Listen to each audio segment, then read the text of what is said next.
संयुक्त परिवार प्रणाली में आपसी विवादों का समाधान होता था। अब एकल परिवार अधिक है, इसलिए समस्याएं अधिक है। अधिकांश कानून महिलाओं पर केंद्रित है और अधिकांश महिलाएं छोटे-मोटे विवादों के लिए भी कानूनी व्यवस्था का सहारा लेती है। दिसंबर 2024 में बेंगलोर में अतुल सुभाष ने कानूनी व्यवस्था की पेचीदगियों से निराश होकर आत्महत्या कर ली, क्योंकि पत्नी ने उनके और उनके करीबी रिश्तेदारों के खिलाफ कई मामले दर्ज किए थे। कुछ लोग इस दुखद घटना के लिए भी पुरुष समुदाय को दोषी ठहराने से नहीं चूके। आम जनता कुछ दिनों तक चर्चा करेगी और फिर भूल जाएगी।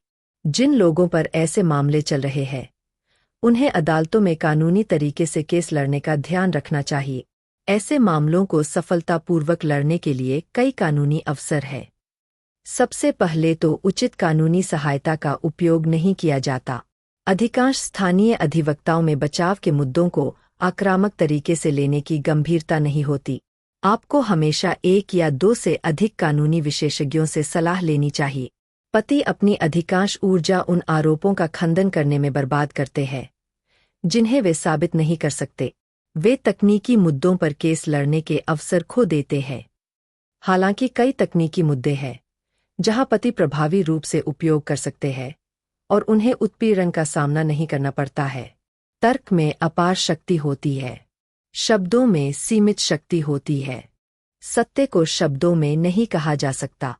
शब्द दीपक से निकलने वाले प्रकाश की तरह है, जबकि प्रकाश की शक्ति असीमित है।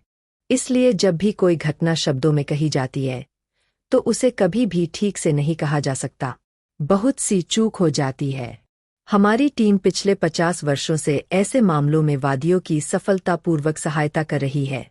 यहाँ हम आपको एक व्यापक रूपरेखा दे रहे हैं कि आप लिंग उन्मुख मामलों में महिला द्वारा किसी भी मामले को सफलतापूर्वक कैसे लड़ सकते हैं। सबसे पहले आपको प्राथमिक सूचना रिपोर्ट को बहुत बारीकी से पढ़ना चाहिए। आपको पुलिस या अदालत को प्राथमिक सूचना रिपोर्ट में दलीलों से परे जांच करने की अनुमति नहीं देनी चाहिए। यह कैसे मदद कर सकता है? एफआईआर की शुरुआत यह है कि हमारी शादी इस तरह की जगह और तारीख पर हुई है। हालांकि इस बात का कोई विशिष्ट विवरण नहीं है कि संबंधित कानूनों में अनिवार्य समारोह कहाँ और कैसे किए गए।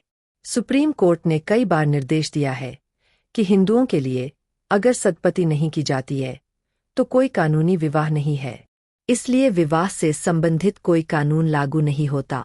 पति कैसे फंस जाते हैं? वे इस आधार तथ्य पर आपत्ति नहीं करते और पहली बार में ही स्वीकार कर लेते हैं कि वे कानूनी रूप से विवाहित है। दूसरा, एफआईआर और मामले दर्ज करने का अधिकार क्षेत्र आपराधिक कानूनों के अनुसार है।